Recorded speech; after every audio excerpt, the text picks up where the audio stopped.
D. Burton.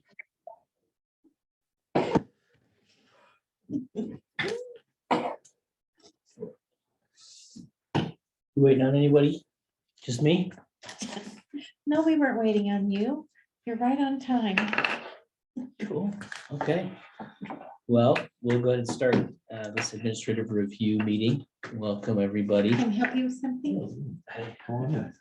Oh, okay. thanks. Come on in. Appreciate it. There is. an Looks like we've got some agenda. minutes to approve from March 9th.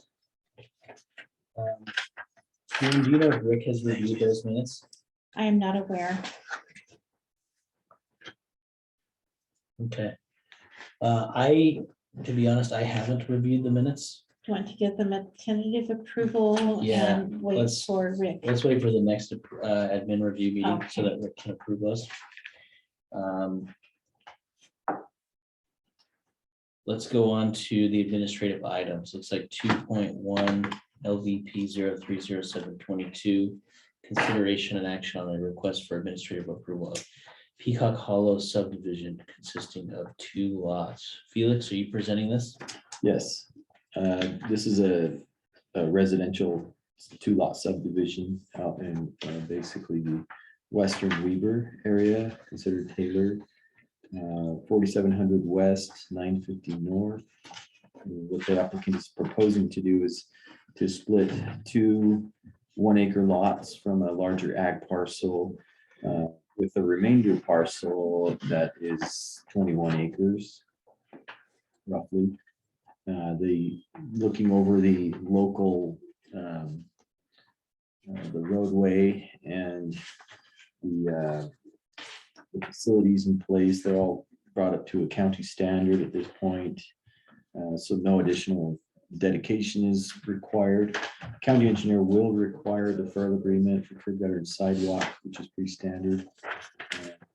The applicant was able to provide the final will serve letters as well as proof of water shares that will be transferred to the Taylor West Weaver Water District.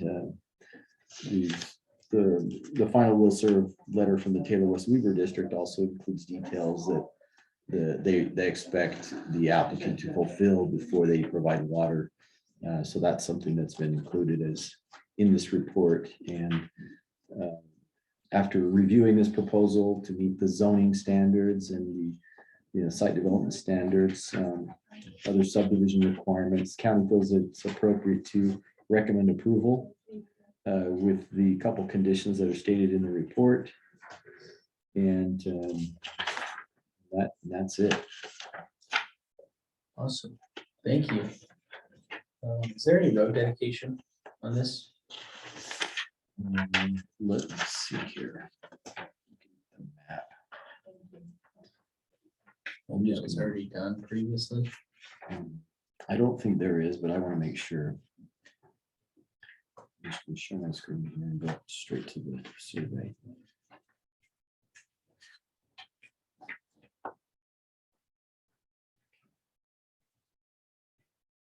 No. 66 feet wide or, oh, okay, Yes. awesome. Cool, okay. Looks like the owner's here. Greg, thanks for joining us, man. Thanks. Do you have anything you want to say about this? Felix has been great. Give him a tip. No, it's been good. Yeah. Cool. So Benjamin's the real owner. I'm just helping out. Just doing all the But, work. yeah. Okay. So I think I'm already working on things with Tucker Waite, the engineer, and Tisha Richens that wanted some other things, some changes on the plat map. But besides that, I think things are going good. So And I know previously, I think I looked at this with Greg to look at roads.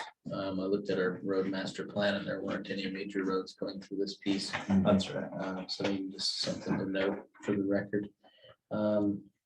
Okay, well, with that being said, I don't have any other questions. And I'll go ahead and approve this item based on the findings and conditions in the staff report. We'll move on to the second item, 2.2 LBT 021722. request for final approval of Taylor Landing Phase 1A, first amendment to create an additional open space Martha's parcel to already be down there. conveyed to the Western Weaver Parks District. Are you Scott, done? you presenting this one? Yep, thanks, Mr. Burton. Yes. So Taylor Landing is a 5-phase cluster subdivision. It's a larger project, 156 lots, over 5 phases. Last year, on May 18th, 21, they recorded their first phase. It's phase 1A, which consisted of 28 clustered lots and the dedication of 12.81 acres of open space, which was actually enough acreage to cover both their phase 1A and 1B dedication requirements. So it's overly dedicating for the amount of lots that we've platted so far. Since that plat recorded, they've been working on improvements, sewer, water, roadway, all those things are actually currently being installed. So we have an escrow with that. But the applicant's been working with the Perkes district and have identified a piece of land within those existing 12.81 acres of open space to dedicate 9.5 acres or create a 9.5 acre parcel within those 12.18 acres for the purposes of transferring it to the Parks District. The Parks District has identified that they would take this over and are excited to create some soccer fields on that piece of land. But in reviewing the request, it necessitated a change to 2 things. It needed a change to the original open space preservation plan for the Taylor Landing Cluster subdivision. And it also needed a plat amendment to this first phase 1A to show this parcel being created in that open space area. We also wanted to review to make sure that a park was an approved use in the open space, which it is shown to be an allowable use. The remaining acreage of that 12.18 acres will continue to be farmed as open space.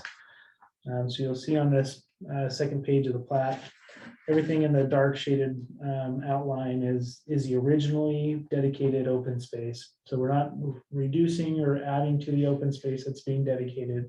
So all the density calculations for the original approval stay the same, unaltered. We're simply creating an open space A, open space B. The open space A is this 9.5 acres that will be deeded over to the Parks District. It will be, converting it into a park for park use. They have access from the existing 1800 south to the north, and then they also will have a stub from this next phase of development where they can maybe put another parking lot in or gain access from both sides. So in reviewing this, we saw that there was no change to the original platted lots. There's no change to the density that was calculated or the open space amount calculated. The uses are approved in this area. We simply need to make this adjustment to the plat to change or to formally change the open space preservation plan and this plat as has been previously recorded. So staff recommends approval of this minor amendment. We also chatted with our attorney's office to make sure that this is something that could be approved administratively rather than through the planning commission. We agree that this is a minor enough change that it could be done administratively. But we do find that this change is in conformance with the general plan. It adheres to the open space requirements of the cluster subdivision ordinance, and it complies with other applicable ordinances. And so with those findings, we recommend approval. Awesome. Thanks, Scott. Is there anybody online? No. Just us. Cool. Just- And then in the room, looks like, Greg, did you want to talk about this at all? Or okay. Just learning. Cool. Yeah. Cool. I don't know, should I not be here? No, I just. Oh, okay. I can leave if I'm. No, I'd like to leave it up, open to the public. Okay, right, yeah, okay. I've got nothing against, yeah. Okay. No Awesome. parks. Well, with that, I'll go ahead and approve this amendment based on the findings and conditions in the staff report. So, thank you, everyone. Looks like we don't have any other items. We'll go ahead and adjourn the meeting.